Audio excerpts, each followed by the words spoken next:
Sapeurs-pompiers de France. Vous êtes 285 000 sapeurs-pompiers volontaires, professionnels et militaires qui chaque jour assuraient notre protection et notre secours, parfois au péril de votre vie. Hélas, les conditions d'exercice de votre mission se sont dégradées ces dernières années. Vous êtes de plus en plus souvent victime d'intimidation, d'injures et d'agressions.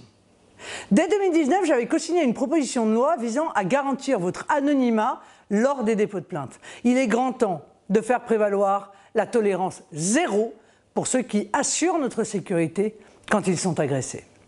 Bien entendu, la comparution immédiate et les peines planchers devront être la règle contre les individus qui insultent ou agressent un sapeur-pompier. Je suis très attaché au modèle français de sécurité civile, l'un des plus efficaces d'Europe d'ailleurs. Les sapeurs-pompiers réussissent l'exploit d'intervenir toutes les 7 secondes pour porter secours à nos compatriotes sur l'ensemble du territoire.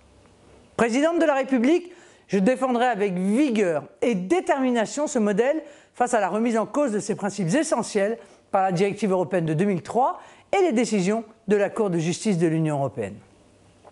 En voulant décompter tous les temps de présence et les astreintes comme du travail à part entière, les textes européens mettent à bas notre vision du volontariat. Comme l'indiquait en 2019 Grégory Allione, président de la Fédération nationale des sapeurs-pompiers de France, il faut favoriser et encourager l'engagement civique et citoyen en écartant toute assimilation des activités volontaires et bénévoles à un travail. Ainsi, je rendrai inapplicable en droit français ces dispositions ineptes de l'Union européenne que même le gouvernement actuel refuse de transposer. Je ferai prévaloir notre vision nationale du volontariat et de ses valeurs, définies comme un engagement de citoyens libres. Enfin, les graves dysfonctionnements des numéros d'urgence 15 et 18 intervenus le 2 juin 2021 sur le réseau télécom ont démontré une fois encore la nécessité de se doter d'un numéro unique d'urgence qui s'impose comme une question de bon sens. Je m'engage donc à le mettre en place dans les meilleurs délais. Sapeurs-pompiers de France, en cette journée nationale qui est votre journée, je tiens une fois encore à vous féliciter pour la noblesse de votre engagement. Nous pensons avec émotion à ceux qui sont disparus au cours d'interventions ou ont été blessés pour assurer notre sécurité.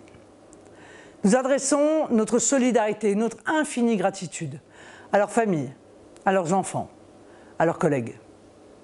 Sachez que je serai toujours à vos côtés et que mon respect pour vous n'a d'égal que l'admiration que les Français vous portent.